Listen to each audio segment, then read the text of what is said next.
je reste, on peut dire, en activité intellectuelle difficile. Donc, en fait, je donne mes opinions en tant quand même que quelqu'un qui est écouté un peu, n'est-ce pas, un prix Nobel. C'est un domaine qui m'intéresse et sur lequel j'ai déjà travaillé, n'est-ce pas? Les virus RNA, ça me connaît. J'ai commencé avec le virus de la fièvre afteuse il y a pas mal de décennies. Et puis après, les rétrovirus, le virus du sida. Et aujourd'hui, on a un coronavirus, mais qui est aussi connu, bien connu, parce que il y a beaucoup d'équipes qui ont travaillé là-dessus depuis des années.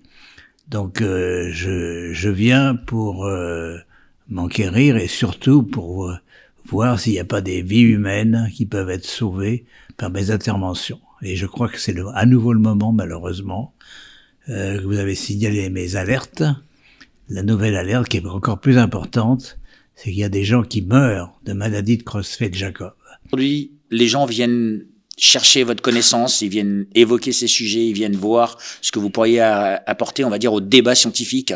C'est cela, on est vraiment dans le débat scientifique. On est dans le débat scientifique, mais aussi il faut prévenir des morts, n'est-ce pas? Et surtout des débat médical, de personnes jeunes, n'est-ce pas? Qui viennent en bonne santé se faire piquer, se faire vacciner, et qui meurent en quelques semaines. C'est qu'elles ont reçu à peu près en même temps, vers le mois de avril-mai 2021, la piqûre de vaccination, la première et la seconde de vaccination selon le protocole Pfizer, n'est-ce pas? Et toutes sont tombées malades. D'abord, des petits signes qui n'étaient pas très spécifiques, mais ça s'est empiré très rapidement, en quelques semaines, c'est-à-dire 2 ou 3 mois après l'inoculation. C'est qu'il y a 2 formes. Il y a une forme qui est la forme normale de la protéine, c'est donc des protéines de cellules nerveuses, des neurones, et une forme anormale qui est une forme d'aplatissement de la structure, ce qu'on appelle des bêta-sheets, et à ce moment-là, cette structure devient insoluble dans les cellules et ne marche plus.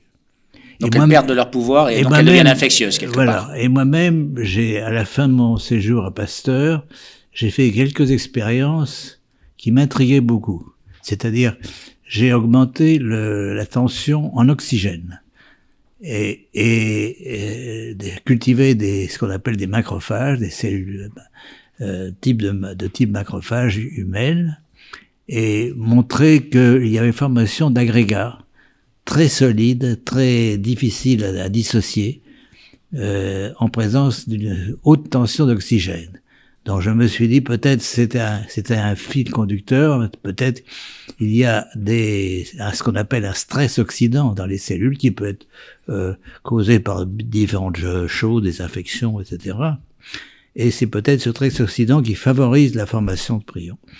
C'est-à-dire, il y a toute une recherche à faire parce que c'est un problème de vie ou de mort. C'est un problème qui se pose maintenant pour un certain nombre de personnes, je ne sais pas combien, qui sont vaccinées et qui vont peut-être mourir donc de Creutzfeldt-Jakob. Je crois que on peut arrêter une vaccination sur cette base, je le pense. Ou faire un moratoire, ou arrêter, ou arrêter pour étudier.